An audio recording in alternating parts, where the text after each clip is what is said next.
I'm John Hutchinson. It's my great pleasure as well as my great privilege to introduce our speaker for tonight's Ernest Gellner lecture. This is the 21st in the series, and there could hardly be a more appropriate Ernest Gellner lecture than John Paul. He's had a long association, a long friendship with Ernest Gellner, and he's a man, you could say, of Gellnerian range. I think he started out in the sociology of literature, moved into historical sociology, Growth, Power and Liberties, published recently The Virtues of Civility in Political Theory, has edited a book on nationalism and war recently, and of course is the intellectual biographer of Ernest Gellner. So it's, I think, a particular privilege that he is our lecturer for tonight. So he's going to speak on the topic of Jewish conditions and theories of nationalism. Thank you. So,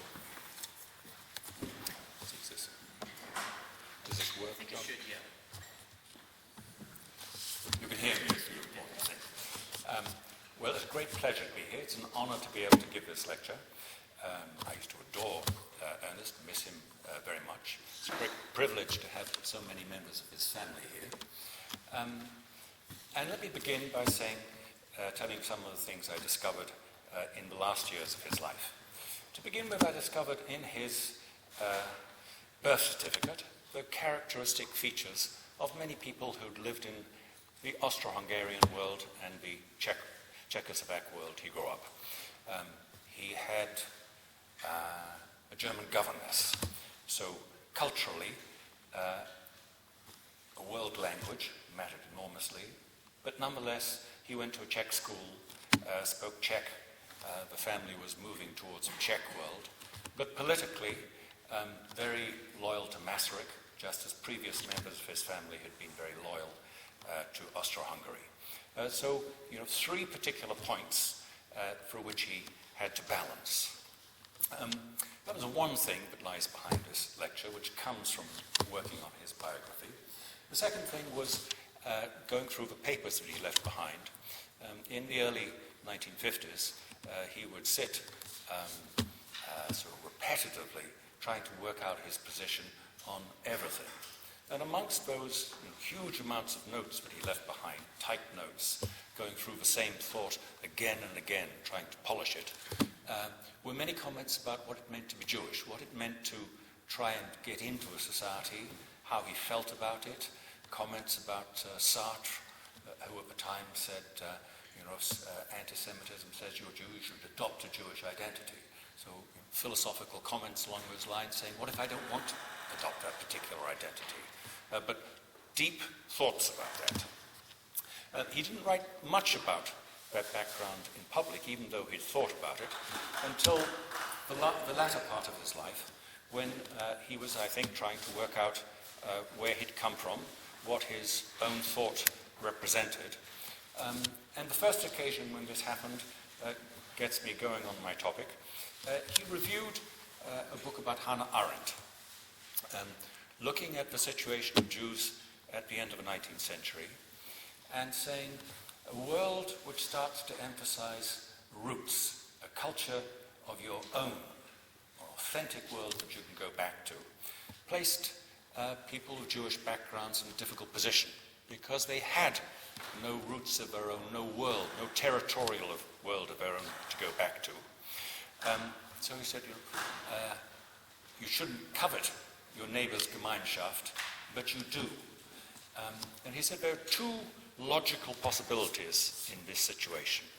One of them is to assimilate, to get in at all costs. And the alternative is to get your own state. Sometimes in private, he would say, the third option is to be murdered. But he had those two particular things, assimilate or Zionism. Well, the purpose of my talk today is to double the number. I think there are four particular options that I'd like to describe. He knew one of these ones very clearly anyway, but I want to double the number, and once having done so, I'd like to look back at Gellner's theory of nationalism to see what looking at it tells us about his particular theory. There are a couple of warning comments. There's a sense in which people with Jewish backgrounds, often not ones, a background they wanted to have themselves, backgrounds imposed upon them as much as anything else, all had experience of nationalism, but only some of them actually fully theorized it. So there's a sliding scale between the experience of nationalism and fully theorizing it. Gellner and Cohn, Popper for that matter, some of the people I'll talk about, had the experience but actually theorized it. Other people not so much. Another warning comment would be that there's great complexity in this world. And it's a world which is circumscribed. I'm talking about particularly the people in 2 generations who came to mostly Britain, certainly Europe, not people who went to the United States. So there are limits in the world that I'm trying to describe. So let me begin with Gellner's 2 positions, assimilation and Zionism. Assimilation becomes possible at the time of the French Revolution, which allows full citizenship rights to French Jews. Makes an enormous difference. Once in, there's no longer a universal Jewish community. Somebody like Raymond Aron would say very clearly, I'm a Frenchman with Jewish background. So national loyalty to the states which let you in. The process of emancipation is different in different parts of Europe. But great loyalty, tremendous hope that you can get in. Once you're in, that enormous contribution that people with Jewish backgrounds made to European civilization in Germany and France is absolutely obvious and clear. And that's what 19th century intellectual history is largely about. So tremendous hope if you can get in. Nationalism famously changes its character during the course of the 19th century. It moves politically from the left more towards the right, more concern with roots, less concern with emancipation, less enlightenment, more closer to Nietzsche, authenticity, the world of roots. But Jewish patriotism doesn't change at all. If the first period had been a period of hope, you can get in and contribute and make your place. At the end of the 19th century, with the rise of a great deal of anti-Semitism, there's a different sort of feeling. We'll show them. We will be more patriotic. We'll absolutely be certain we can get in. Hence the extraordinarily high rates of Jewish volunteering for war in all the European countries at the end of the 19th century, during the First World War, tremendous loyalty to the states to which they belonged. There are oddities to this world. Sometimes the loyalty, the patriotism to particular states seems bizarre. Max Naumann in 1935, cited in the Jewish Chronicle, said, you have to be loyal to Germany. Hitler is renewing Germany. We must at all costs support Hitler. Edwin Montagu, the only Jew in the cabinet at the time of the Balfour Declaration, was the only person in the cabinet who opposed it. So there are a lot of complexities to that.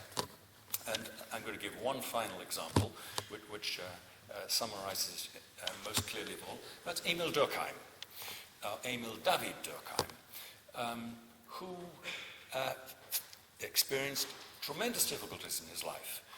He took a very strong stance in Bordeaux at the time of the Dreyfus affair. Endless demonstrations against him. He had a tremendously difficult time. He said after that that he depended upon his close family for some warmth and solidarity. He would return for Jewish high holidays to Epinal, even though it was a tremendously long journey.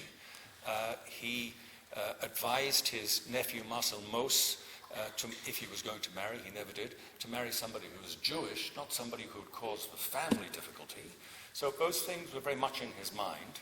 Nonetheless, in 1916, the city of Paris comes to Durkheim and says, what should we do with a large number of Jews who are coming from Russia and want to get into France? And Durkheim's answer was classical French Republican answer: let them all in. They won't be Jewish for long. They'll become French. We can assimilate them. He had no trouble in saying that at all. Very clear. The evidence he gave for it was high rates of Jewish participation in the war, the patriotism they actually showed. So no doubt about that. But it wasn't easy for him. When this report came out, he was attacked. Standard line. He comes from a foreign line. He's not French. You can't trust him. And a rather bizarre thing, if we do this, it'll actually help the Germans. So he had a great deal of difficulty at the end of his life, and it's worth noticing this is 1916, just after his much-loved son, André, has been killed in the trenches. Nonetheless, that's assimilation, never easy, but he was completely committed to it. So that's option one. Zionism. Zionism is complicated, as many of these positions are. Gellner himself said, if you can't get in, get your own state. That's in some ways quite a good description of Hetzel, who was so at ease with meeting the elite of European society, including the Kaiser, but nonetheless couldn't really get into it. We must have our own state. But there are very different positions. In Gellner's Prague, the Bar Kokhba group has a rather different attitude towards it. Jews in Prague particularly, this is Kafka's world, lost, can't really be part of the German community, even though they're writing like Kafka in beautiful high German, because that community has become ethnicized and very anti-Semitic. They can't really fit in the Czech community. They don't fit anywhere. They're deterritorialized and rather lost. At this time, Martin Buber comes to Prague and gives two famous lectures and has an enormous impact upon that society. What comes to the fore is the desire for authenticity. So they produce a journal and a particular volume which says, we're Jewish by blood in an essentialist way, completely so. We're Oriental, we're not Western. Famous article by Hans Kohn along those lines. And they say, really we should initially reclaim our territory, but not so much because it's our territory, but if we go there, we will truly regain our Oriental senses. So it's not just the fear, it's also this desire so present at the end of the 19th century. This is a world of Heidegger and Husserl, Lebensphilosophie, to try and gain some sense of authenticity as to exactly who you are. In this particular group, there was a lot of change. The trouble with authenticity is not a very sort of consistent philosophy. On Monday, you might say, I love you absolutely sincerely, and I can't breathe if I'm not in your presence. But sometimes on Wednesday, people say, I don't love you anymore, I can't stand you, and I'm feeling very authentically involved in somebody else. So this particular group changed its mind. Some went to Israel, some said we don't have to go to Israel. We can, in fact, be authentic here in a different way. So it was a very fluid group, but the concern with authenticity was extremely important. And one person who really took this most seriously in the end was not from Prague, but from Odessa, Jabotinsky, who made a final and ultimate choice that nations are biological entities and they must be preserved. Any attempt to try and weaken them will lead to a loss of identity. So absolute, firm, lifelong, permanent commitment on his case. So those are two of the options. The third option that concerns me is a different one. It's one that Gellner himself knew. Both the nation-state, assimilate into the nation-state, or get your own nation-state, they're about nation-states. We forget now that until really very late, the most important form of power in European history were empires, really up until 1945. Of course, there were small nation-states born in 1919, but what's noticeable after the First World War is the expansion of the British and French empires. They seemed the political force of the future. So it's this third world, the world of empires, either mostly remembered, that concerns me now. Gellner noticed it when writing about Wittgenstein, in the book that he was working on at the end of his life. He famously irritated Wittgensteinians by saying there are two sides to Wittgenstein, the early and the late Wittgenstein. The late Wittgenstein is, in a very particular, highly abstract way, somebody who is wanting to assimilate in a sort of populist form, enter philosophical justification. This is to do with the nature of language, but very much assimilate. But Gellner spent a lot of time on the early Wittgenstein, the Wittgenstein who has an abstract theory of language, a sort of mirror theory of language, atomistic, rational, no cultural elements to it at all. That is the world of cosmopolitanism. I'm going to describe several options inside people who are indebted to the world of empires. I can say in advance that these people dislike nationalism, virtually all of them, but it's a world which remembers empires very much. Cosmopolitanism. If we want to understand it best, I think it's not Wittgenstein who's going to help us, it's Karl Popper, Gellner's colleague here for so many years. Popper famously writes The Open Society and Its Enemies. Who are the enemies? Well, Popper is part of the assimilated Jewish background inside Vienna, constantly seeing the arrival of Jews from the Pale, traditional. That's the closed society. Popper is very much in favor of the open society. Viennese Jews who were established and Jews in other places who had thought they were in did not like to be reminded of the dilemma of belonging. So it's a closed and open society. What's the open society for Popper? It's non-national.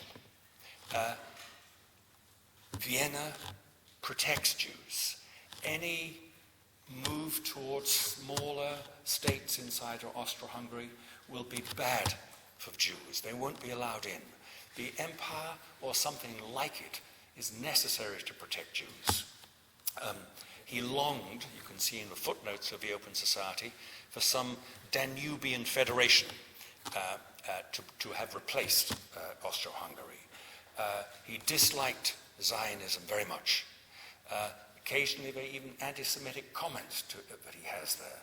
But it's reason at all times, rather not cultural at all.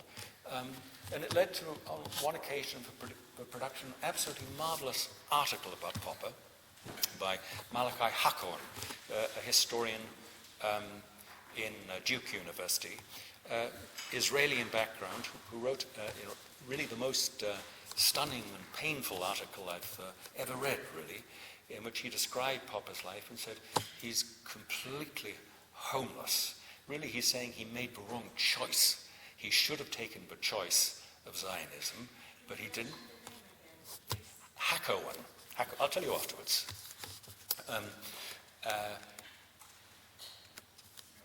And says that in the end he's buried alone, homeless. It's that sort of cosmopolitanism is the first option. Popper has a theory about nationalism. It's a sort of psychological theory, but nationalism is a reversion to the womb. It's a sort of tribal reversion to the simple life, unable to deal with openness. There was a theory of nationalism there, highly implausible one, I think. He has, of course, as a digression, his colleague Elie Kadori disliked empires, liked empires just as much, disliked nationalism in the same way, but in Kadori's case, no concern with reason, much more concerned with assimilating to British world. That's number one option inside this world which likes empires. A second possibility is the desire to disassimilate. Rabbi Samuel Bloch and many others say, we've given up too much. We should make Vienna more tolerant to Jews. We should have a Jewish identity. We should have Jewish institutions. We should be able to have our own culture preserved here without fear. So disassimilation is a second very powerful option, but Vienna can change, become more liberal, and protect us. A third option is a little bit like that. It's the socialists inside Austro-Hungary. This is the world of Karl Renner, and Otto Bauer. You say, instead of having territorial nationalism, we can have a personality principle. We can describe our nationality on our identity cards or whatever, and be respected for it, but it's a non-national respect for nationalities. It's a very interesting to see that there's a difference between the two of them.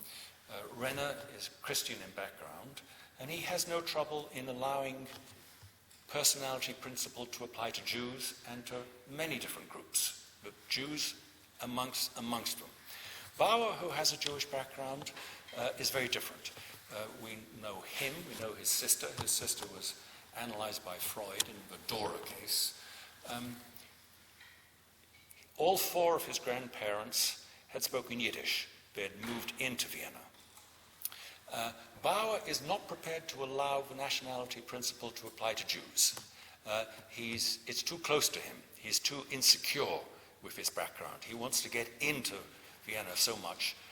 Says Czechs can have a nationality principle, but not Jews. They'll never let us in. So it's best to just keep it hidden as much as we can. The fourth position is not people who are trying to save Austro-Hungary, but people who are trying to produce a socialist world. There are different versions in this. One of them is George Lukács, just before the First World War, reading Kierkegaard. His mistress kills himself. He makes a leap of faith, a Kierkegaardian leap of faith towards socialism, towards a form of authenticity. Rather different amongst the Bolsheviks. Lily Rieger has written an absolutely wonderful book in which she points out that really a very large cohort of the Bolsheviks had Jewish backgrounds. They were highly educated, couldn't quite assimilate, and in various ways saw nationalism. Some of them had a trajectory where they tried nationalist movements to begin with, realized very quickly they couldn't get in, and in effect became left-wing empire savers or left-wing empire creators. So that's another one. But there are other people who think of these larger worlds.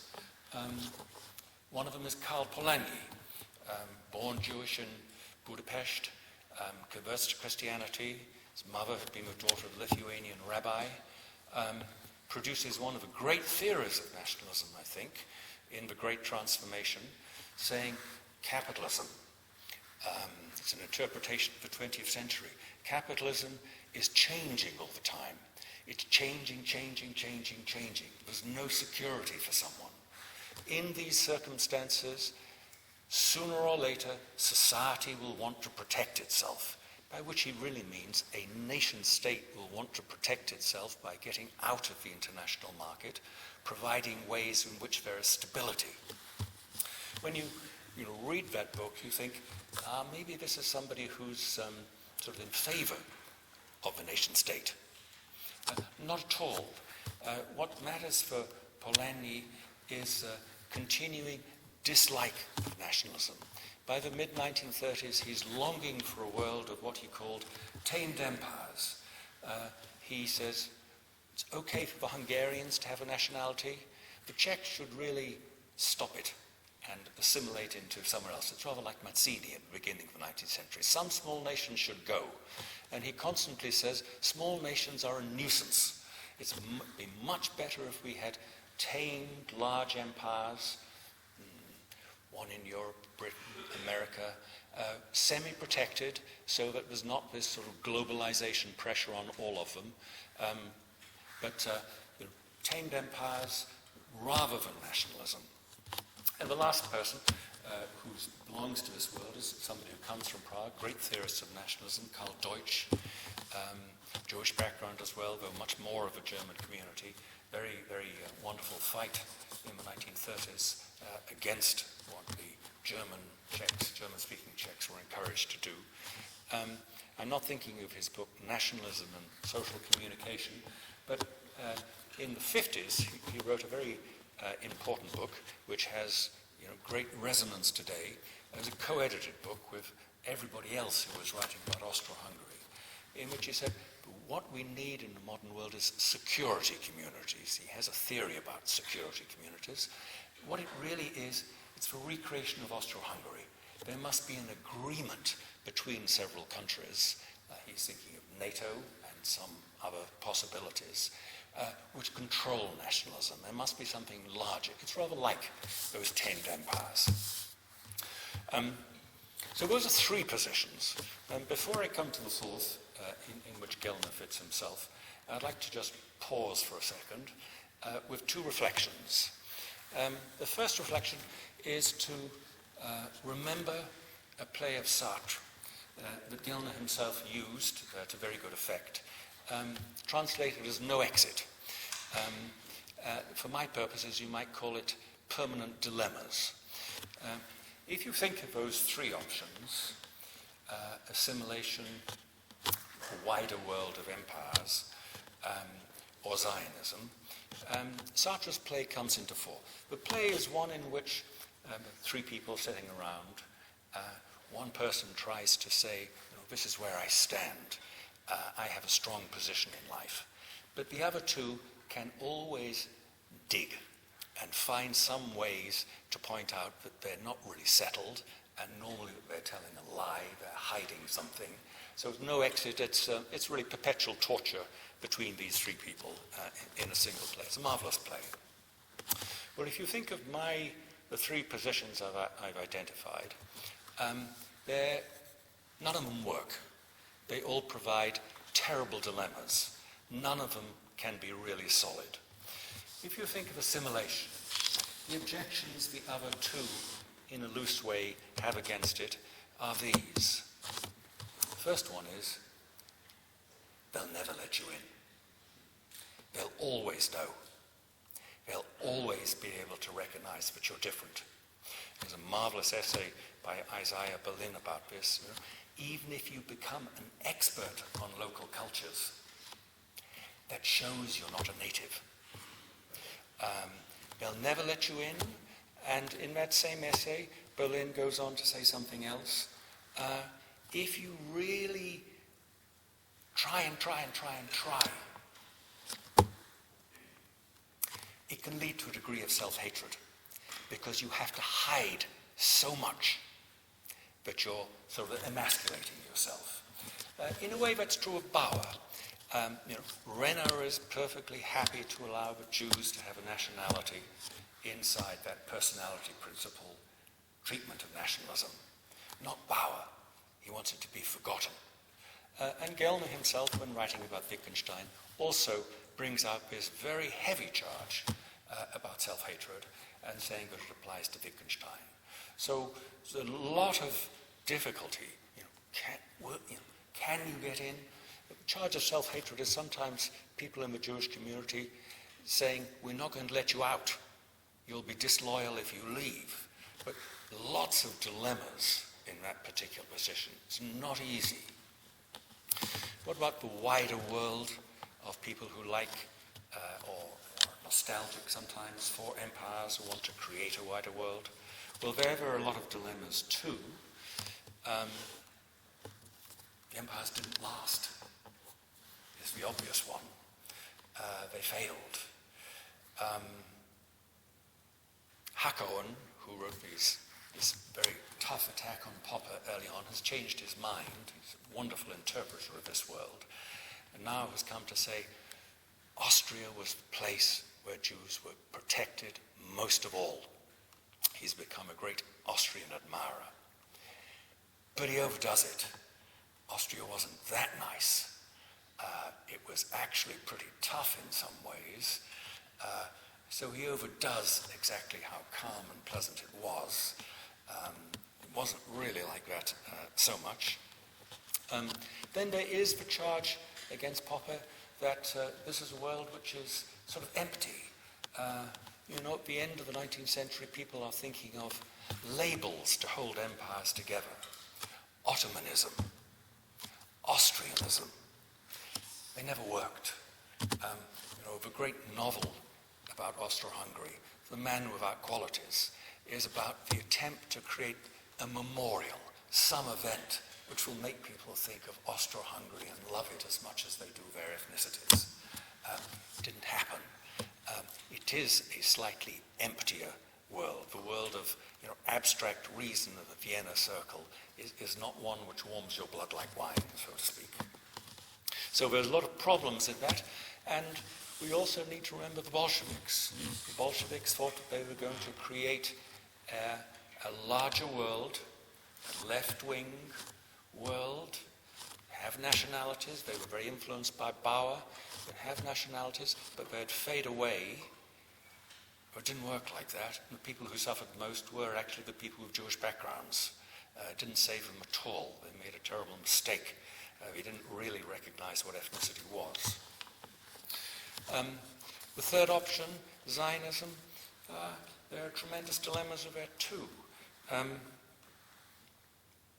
Insofar as it's essentialist, it's very small.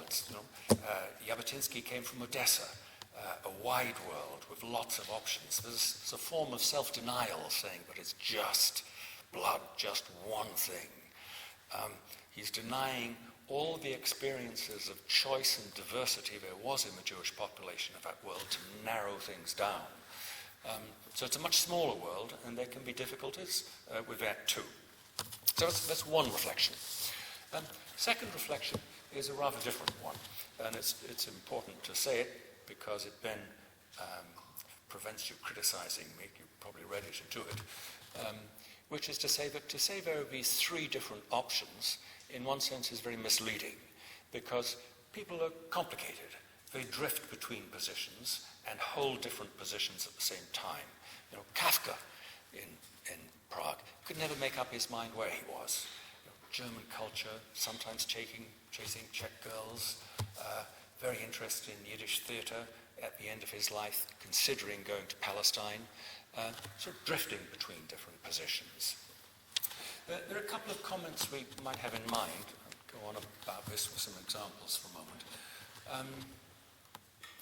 There's a marvelous essay by Scott Fitzgerald where he says, sign of a really first-class mind is the ability to have different positions in your mind at the same time and still function.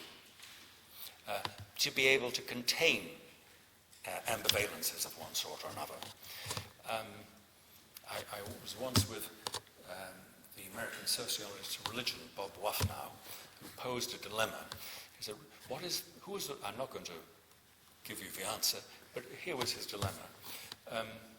Who should you trust more?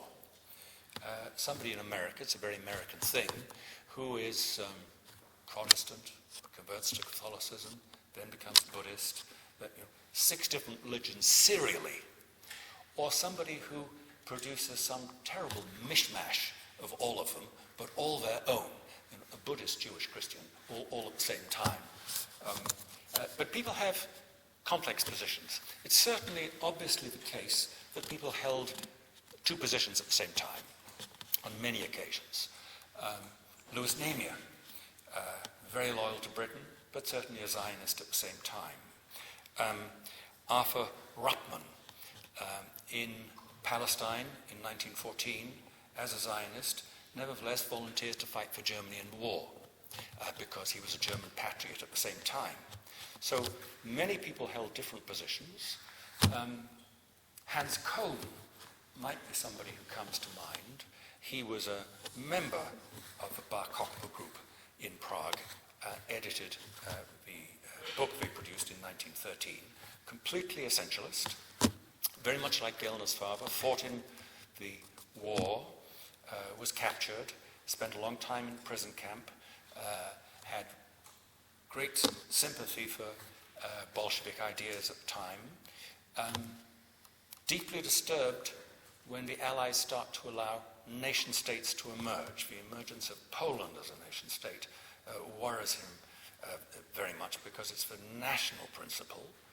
He goes back to Prague, but then goes to Palestine and fights for a long time for a binational solution. It says nationalism is a spiritual doctrine. States get in the way of it if they try and establish a one-to-one nation-state principle. He's very disillusioned by Palestine, leaves in 1934, ends up in the United States, the theorist, one of the first two great theorists of nationalism, with his famous distinction between civic and ethnic forms of nationalism.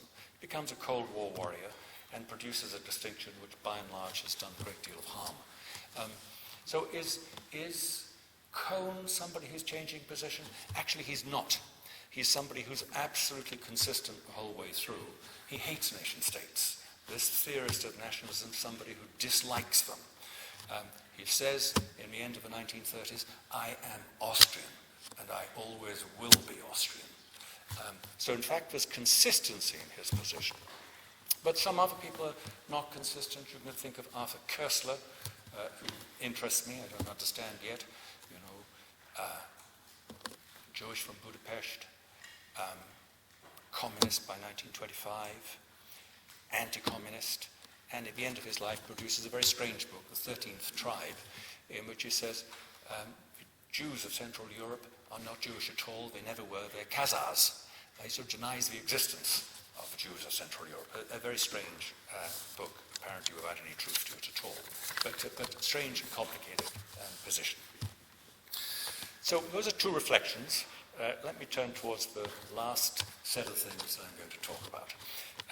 It's a fourth position. It's one with time in mind. Popper and that generation could think about recreating empires or have nostalgia for them. But Gellner's generation is rather different because the empires have gone. And the question then really becomes, in a world in which the nation-state principle has conquered, how can we live? What can we do with nationalism? What's the attitude we must adopt towards it? And here I'm going to talk about two people. First of all, Isaiah Berlin. Isaiah Berlin is part of this world, a little bit older than Gellner, didn't have the experience of fighting in war, but he takes a very honourable position against Koestler. Koestler writes an article in the Jewish Chronicle just after the Second World War in which he says, the state of Israel has been founded. Now you have a choice. If you wish to be Jewish, go to Israel, otherwise assimilate and sort of never mention your past again. And Berlin rather honourably writes back and starts an argument and says, I don't want that. I don't want to assimilate in those full terms. I want to, on the contrary, have a dual identity.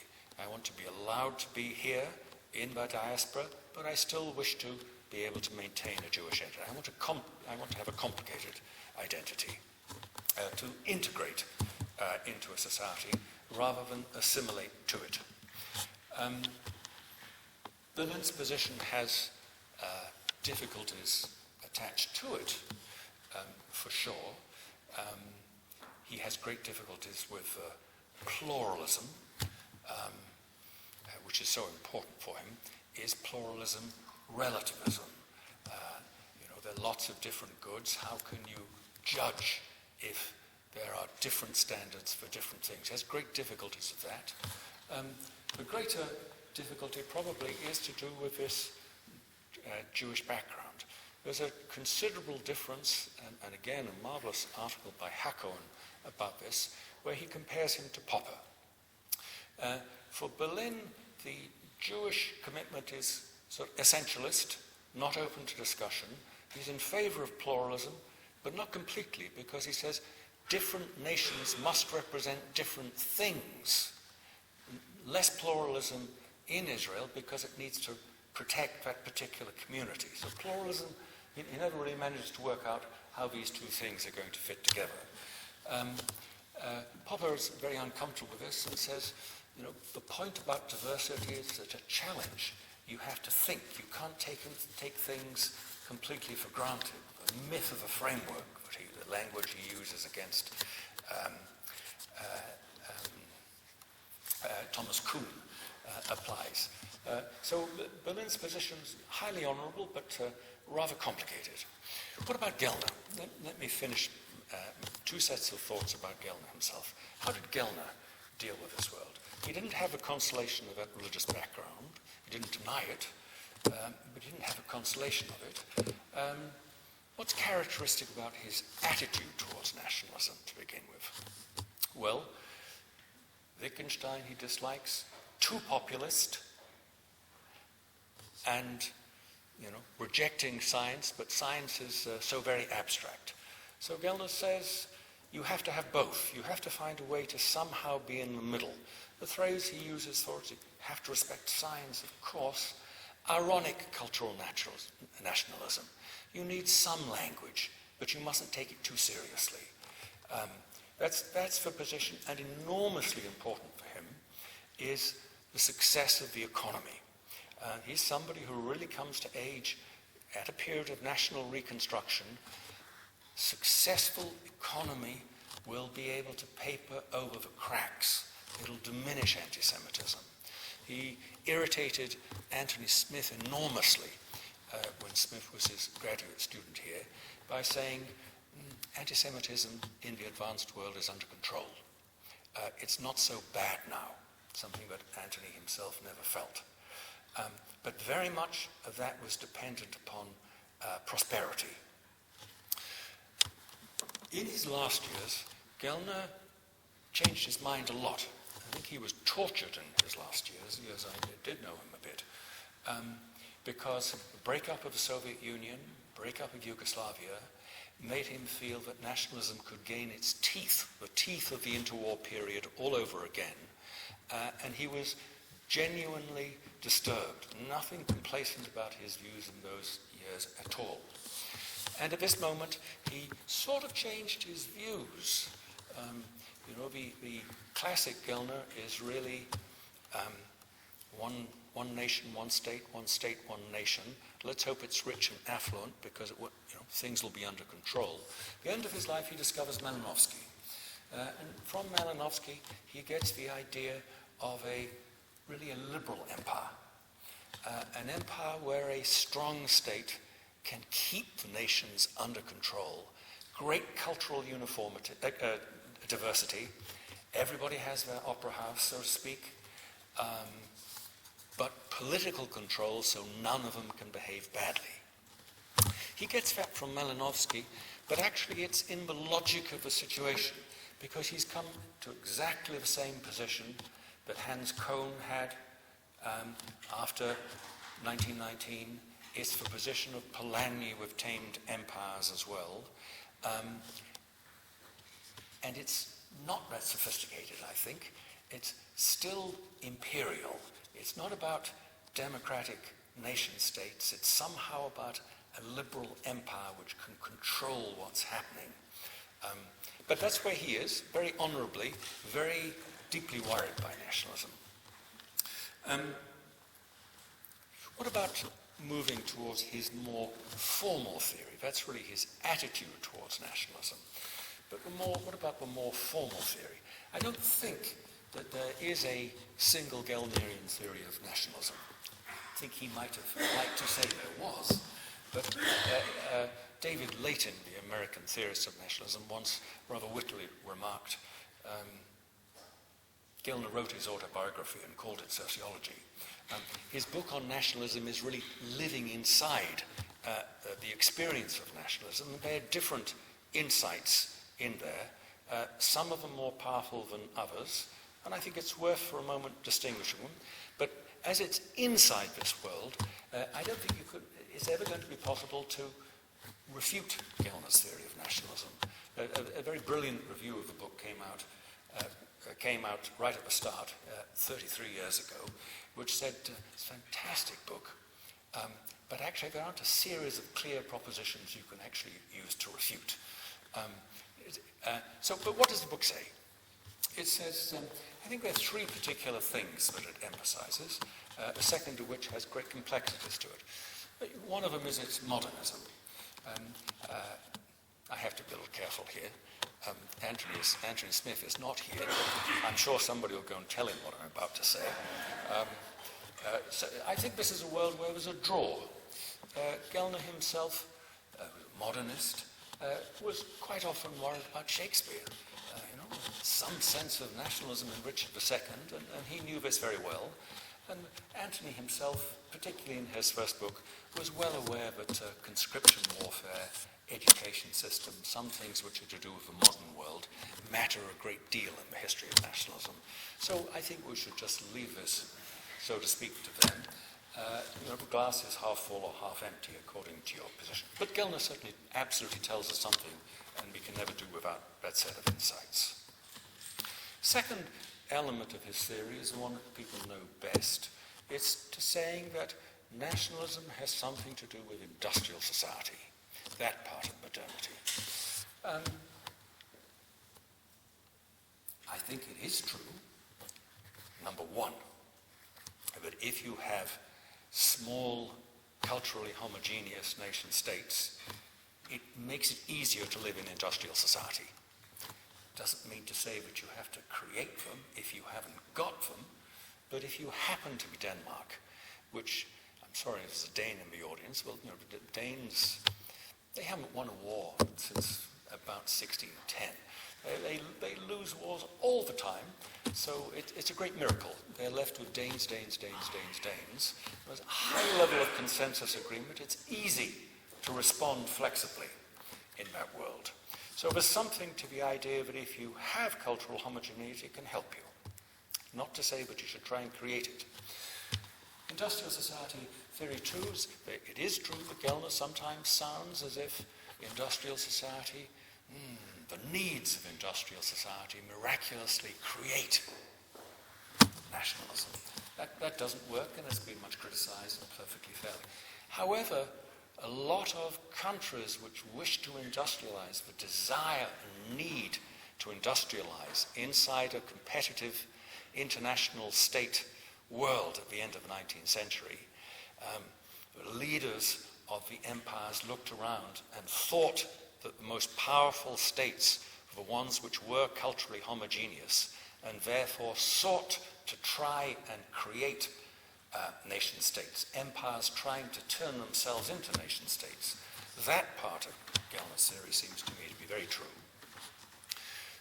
The other part, the third part, or the last part, is the fact that it's his great parable of Ruritania and megalomania, the Czech peasants moving into Prague in huge numbers.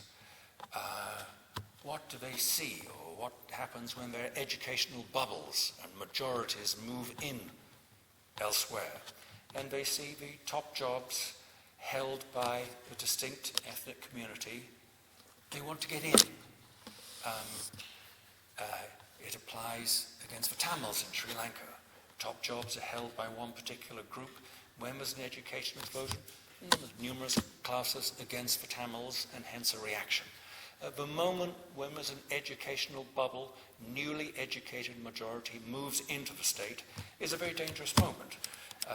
Tons of tension. That's what happened in Montreal, where I live, when the French community in the 1960s entered in as a majority, wanting to change, wanting to take the top jobs away from the Anglophone minority. There's a lot of truth to Gellner in that as well, I think. The third element of Gellner's theories is what he was moving towards, I think, late in his life. I really already hinted at it, where he says, where does nationalism come from? It comes, first of all, from the great empires wanting to homogenize their territory so they can be powerful.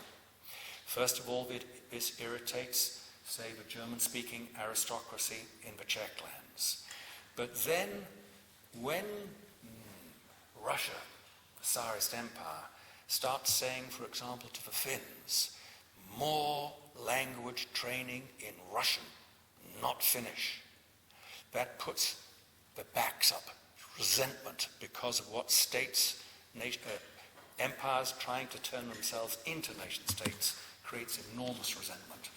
It's a theory not dissimilar to what Isaiah Berlin said about nationalism. There's hope in that. Gellner's hope for containing nationalism very often wealth. But there's also hope in the fact that that period at the end of the 19th century when empires are trying to change themselves, turning themselves into, that's a period of high geopolitical competition. When geopolitics is not so present, rivalry is less intense, then states don't need to be quite so unitary. They can allow for diversity. Agreements with federalism, consociationalism become possible. The world can be slightly softer. So there was particularly, the virulence of nationalism was particularly something at the end of the 19th century. I have two final thoughts. First one is to note that recently, Benedict Anderson, who died recently, in a recently translated book that he'd written for Japanese readers, identified this world, particularly with LSE in mind. So many theorists of nationalism had this background. And he's critical of it implicitly. He says, just as they tried to keep Kakania, Kaiser, king of Austria-Hungary, just as McGill loved that. Eric Hobsbawm in particular, he's trying to keep Ukania, the UK together. And he says at the end of this passage, well, I like Tom Wren, because Tom Wren doesn't want to keep this ramshackle affair together any longer. And Anderson's, of course, both of them have an Irish background.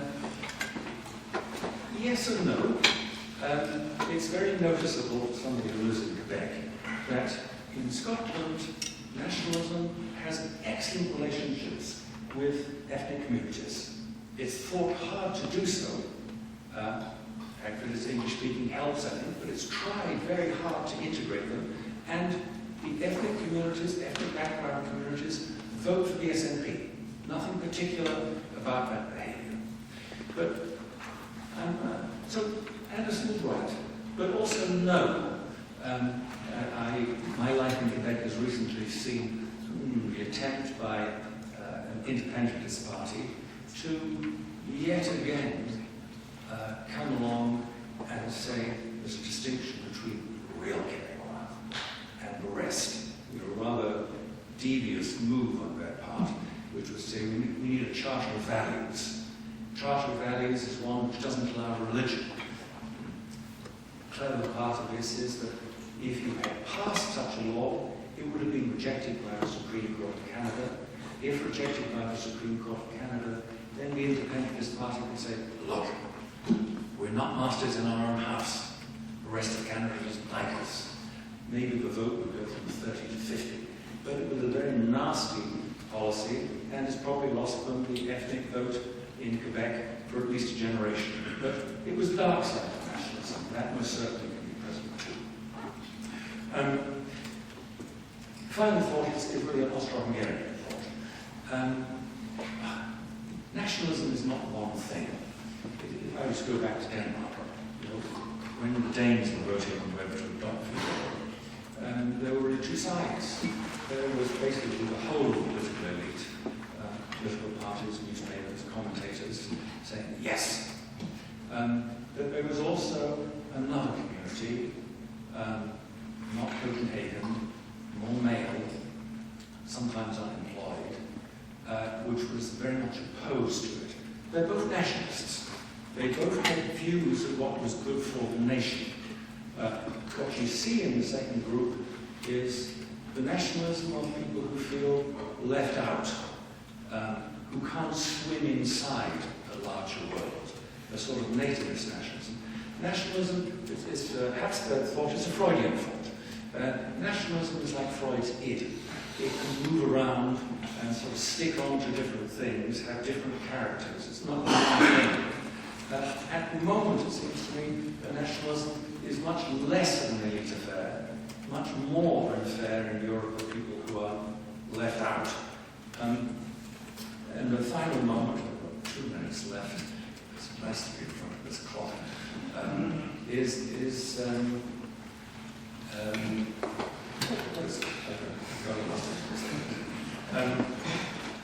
I was in this room almost exactly a year ago when ASEN arranged a debate, 3 very distinguished commentators. The debate was, is the age of nationalism finished? I remember Gellner used to love a competition for the world's shortest books. Russia's Road to Democracy. Gellner always wanted to put in Czech military victories. I think a very short book indeed could be written on the end of nationalism. Nationalism is very distinctly there. There are 3 very distinguished commentators who managed to draw it out for an hour and a half. But what happens in Europe at the moment shows that it's still very distinctly present, but with a slightly different social base. Thank you.